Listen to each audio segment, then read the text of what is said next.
So as many as you know, I don't pick the readings that we do every Sunday. We use what's called the Common Lectionary.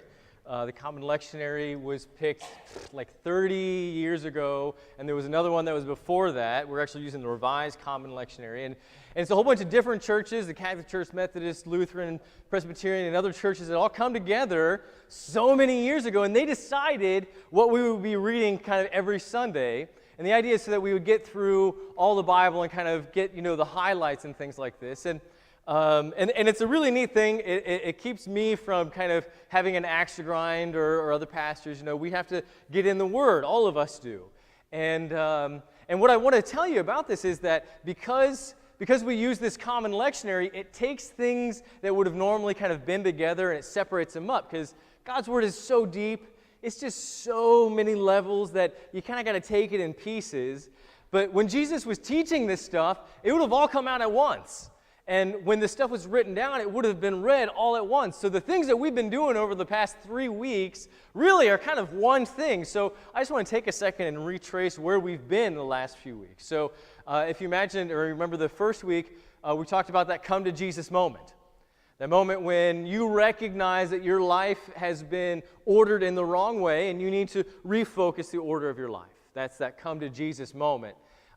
Last week we talked about Jesus' parable about the seeds. So some seeds fall on the path and those seeds get eaten up by the enemy, by the birds. And then some seeds go onto rocky soil and they pop up real fast because the soil is so thin, but also because the soil is so thin there aren't any roots and those people burn up just as quickly.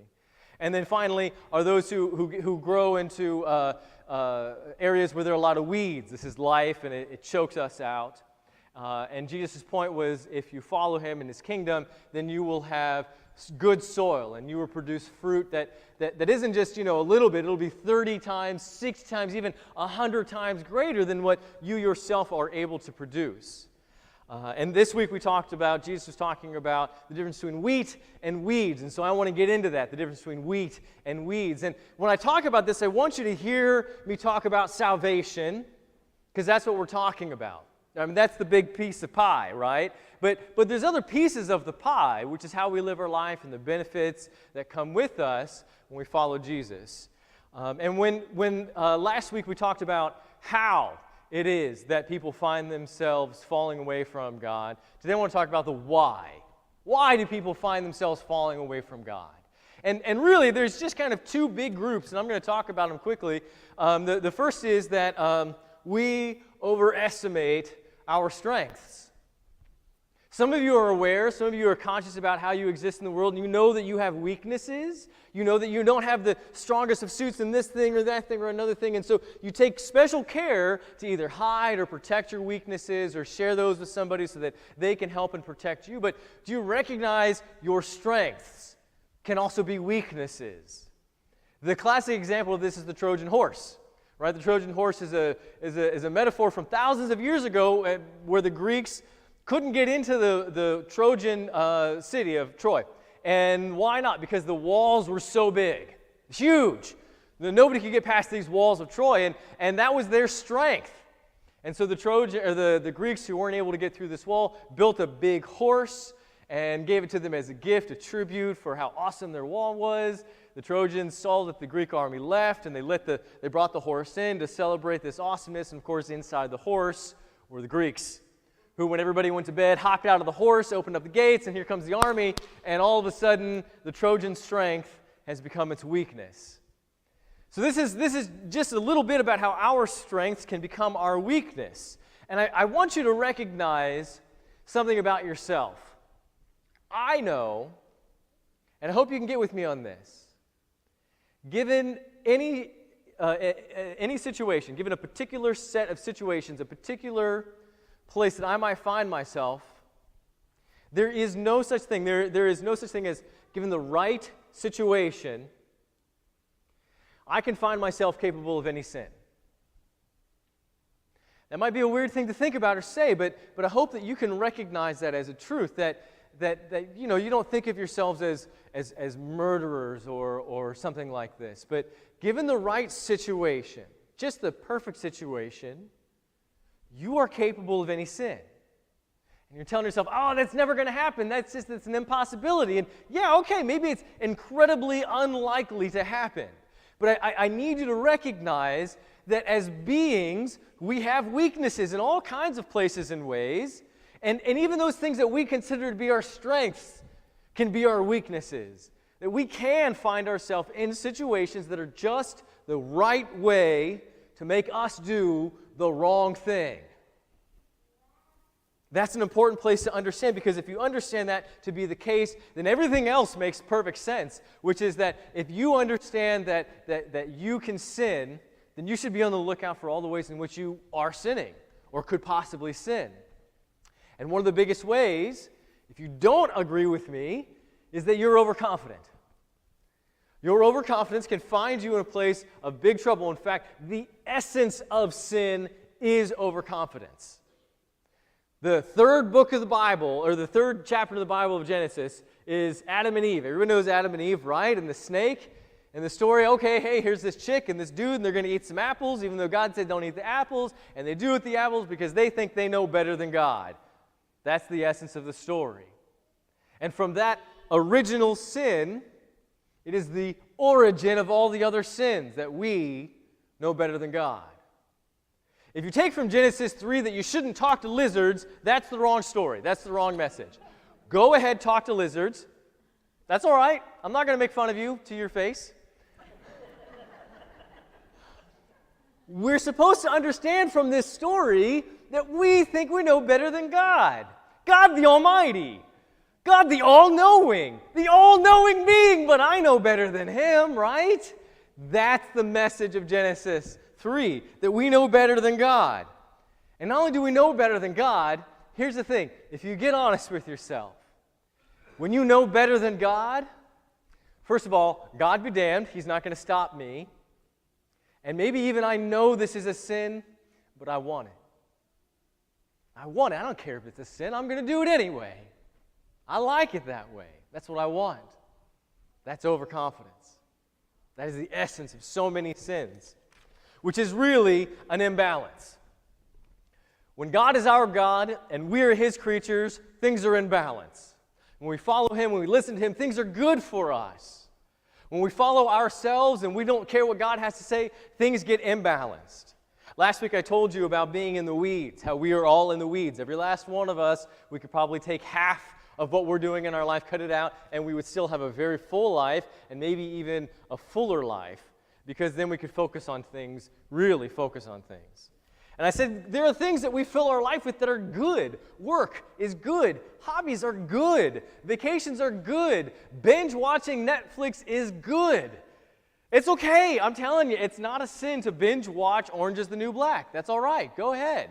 Okay, but here's the problem. If you start neglecting your relationships, if you don't hang out with people because all of a sudden you're watching Netflix so often, that's where it becomes wrong. That's where you get imbalanced.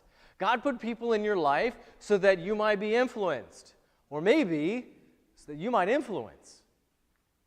God gave us the church. The reason we come together is to one another each other. 50 times in the Bible, Jesus and other prophets say, one another, love one another, care for one another, bear one another's burden. 50 times. The purpose of being in the church is to be with people. But if all you care about are Stranger Things on Netflix, things have become imbalanced. Marriage is a wonderful thing. Sometimes marriage gets a little rocky. It happens. It's a natural course of events, I'm telling you now. When that happens, it's good to find help. But if somehow you decided that your marriage is rocky and you're not going to find help, but instead you're going to avoid it and you're going to work more, now all of a sudden your work has made you imbalanced.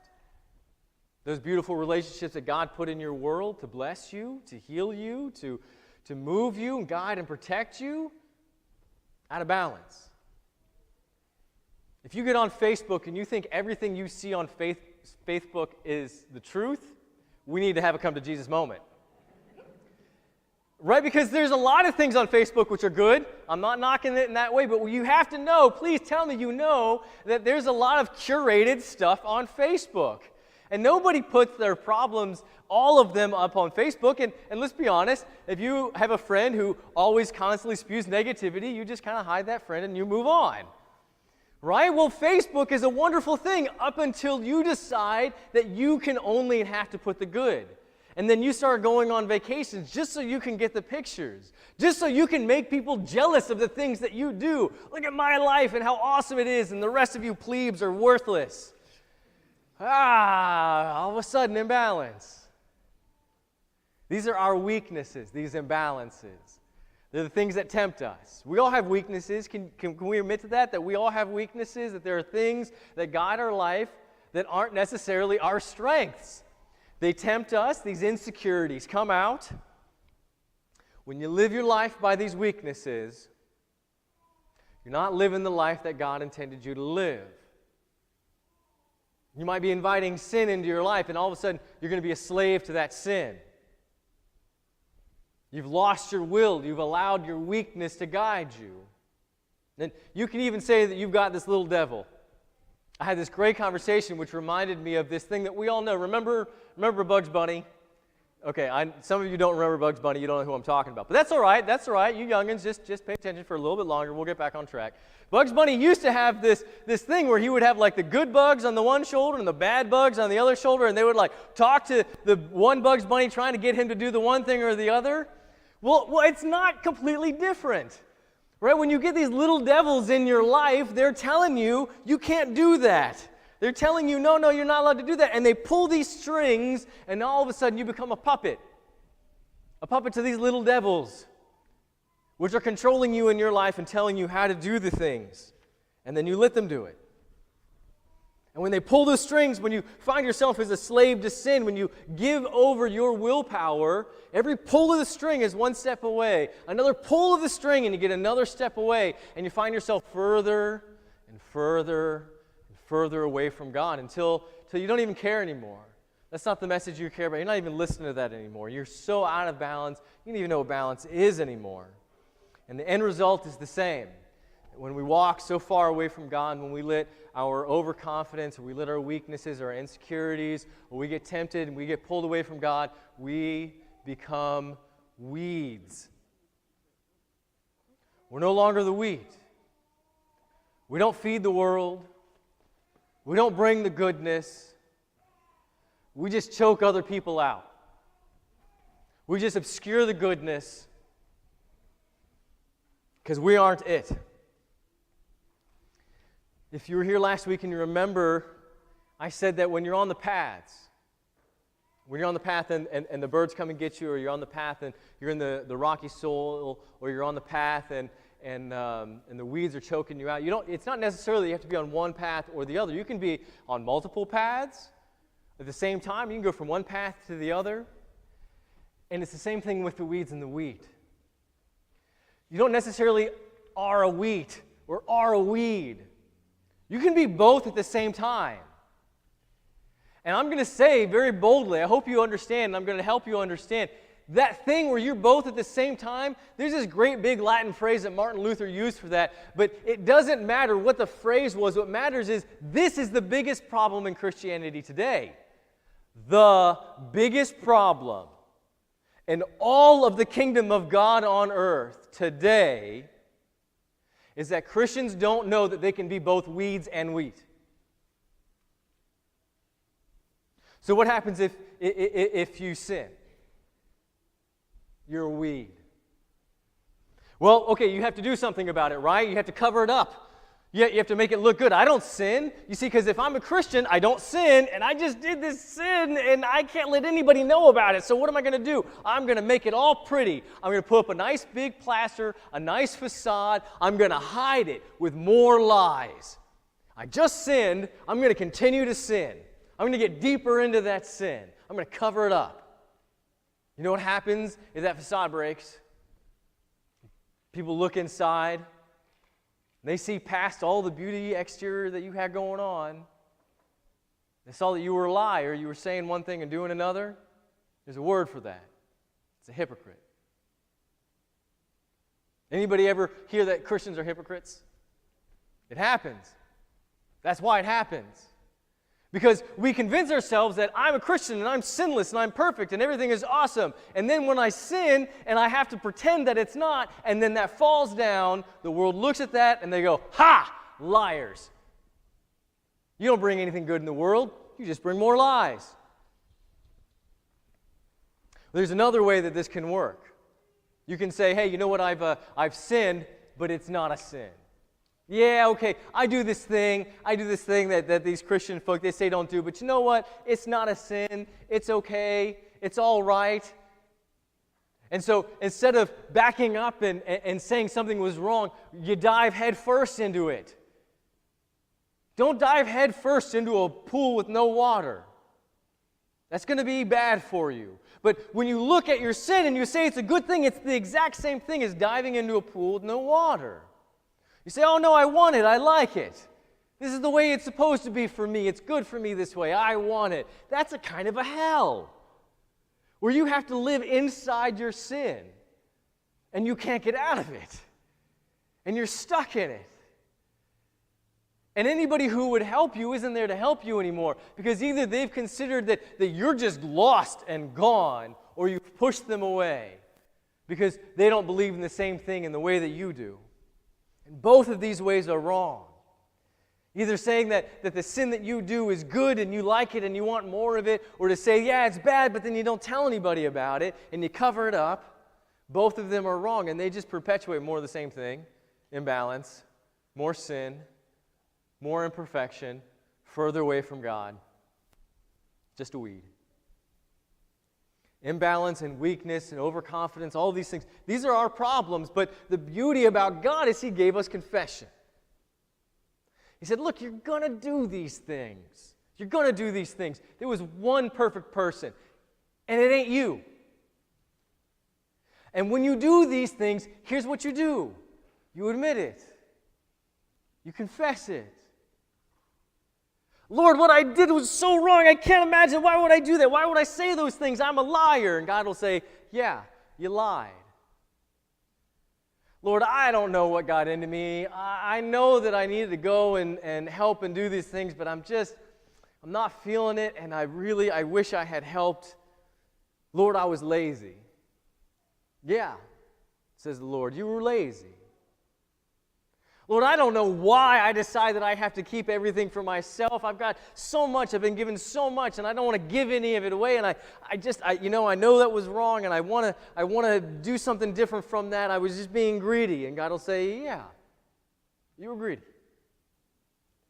And when you put yourself in line with God by confessing, something amazing happens. This is the most amazing thing that happens. This is why confession is so amazing. Because imagine that little devil pulling on his string, trying to get you to do that thing, to tempt you or to expose your insecurities, your weakness. Imagine every time that devil pulls on that string to make you do the thing, that instead of doing the thing, you prayed to God. Imagine if every time your insecurity came up, you thanked God for His strength. Imagine if every time you were so prideful that you ignored God, you stopped ignoring God by thanking God for reminding you that you can be prideful. This is why confession is amazing, because if every time your weakness, your insecurity, that little devil came into your life again, you turned to God, then what would happen is your weakness would be the thing that brings God in your life. Your strength would actually be the thing that brings God into your life.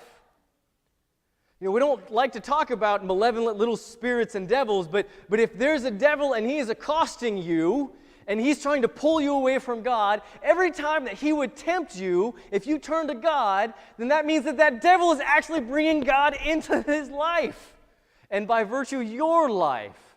And by that, the rest of the world. It would mean confession turns your sin into a blessing for everyone else. That's an amazing thing. We don't like to think about judgment, but there is a judgment. We will all stand in front of God, whether you care to or not. We will all stand in front of God, and we will be judged. But I need you to tease apart something here. I need you to tease apart the difference between judgment, which is something that will happen to all of us, and condemnation. You understand the difference? Judgment happens. You go in front of God and He says you're condemned. That doesn't have to happen. You stand in front of God and you say, God, I'm a liar. He said, yeah, I remember when you were a liar. You told me you were a liar. I forgave you of that back then. He said, and remember when you were greedy? Yeah, I forgave you of that then too. Remember when you were lazy and I needed you to go on that mission trip and you didn't go? Yeah, that was a big old fat sin. I needed you right there. But you came to me and you asked for forgiveness, and I forgave you about that a long time ago. In fact, all those other things that you've forgotten about, that you didn't even know about, I forgive you about those too. Confession is an opportunity to bring God into our life in a way that maybe we have not had God in our life before. To admit that we don't always put God first, and to get right with Him, and to revel in His steadfast love, that this being who is almighty, all-powerful, all-knowing, and everywhere would care about us, and that we might be able to serve Him in His kingdom. So we're going to take a second. We're going to revel in His glory as we confess our sins.